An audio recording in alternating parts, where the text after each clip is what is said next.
Good evening and welcome.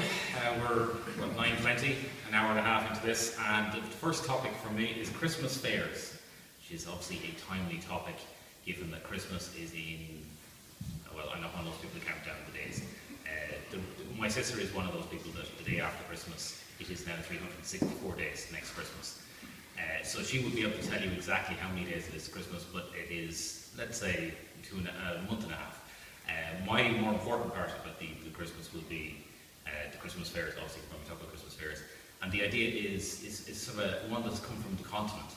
We have the Germans are very big on their Christmas fairs. It's a huge festival where there's stalls and there's craft fairs and there's arts and there's all sorts of entertainments and cribs and what do you call them? They are the stollen and the tall men in hats. And it's a sort of a big deal, whereas here we take that idea and we go, let's make some mulled wine and put it in a car park.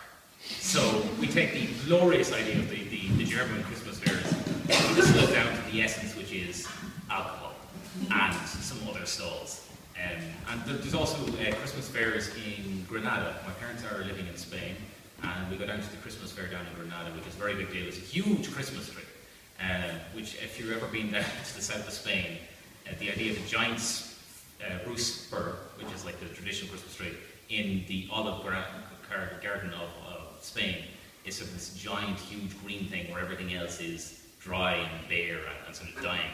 And so you've got the beautiful lights, and you've got all the tourists going around taking photographs, and the Stollen, because the Spanish love Stollen for some reason. They've obviously taken the German idea of the Christmas fair and said the important part is the Stollen, which is sort of a marzipan-like thing, and coffee, the Spanish love. And I'm going to talk about nursing homes as the second topic. So we go from the joy of Christmas to the end stage of life, a natural transition.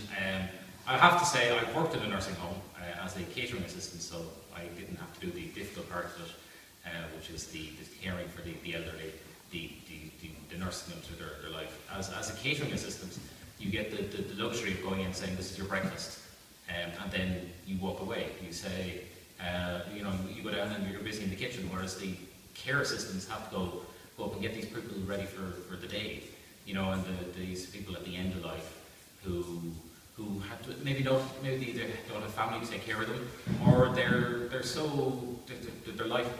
bodies have stopped working in certain ways that they need professional help. And the important part of the nursing home, I think there's this perception in people's lives that the nursing home is about throwing someone away.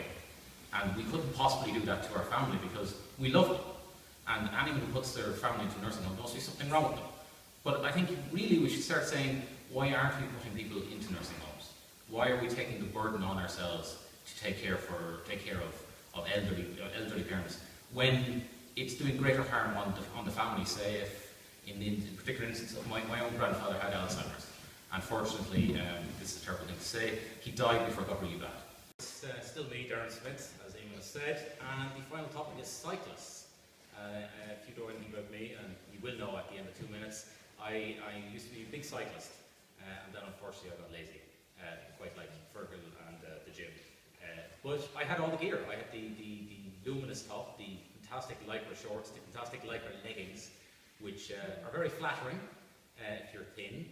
The lycra top is not so flattering when you're starting to develop a bulge. So it's one of those things, I guess, that the reason for the lycra tops is to encourage you to get rid of the bulge. As you put it on, you go, oh, that has to go.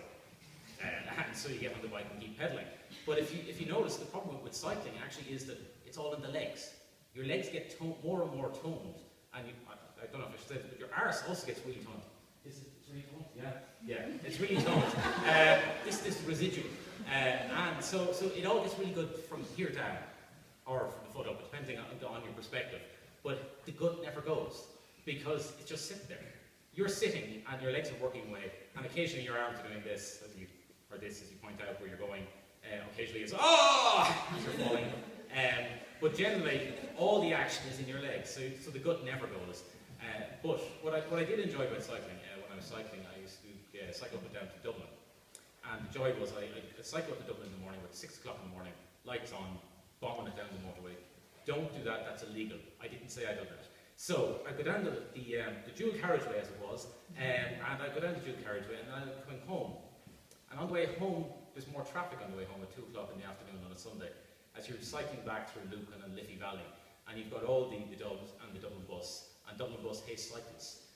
Because the cycle lane is the Dublin bus lane. And if you've seen the Dublin bus lane, it is the width of Dublin bus minus about 2 or 3 inches. So when you put a cyclist that is a little bit bigger than 2 or 3 inches, you get the idea. Thank you, ladies and gentlemen.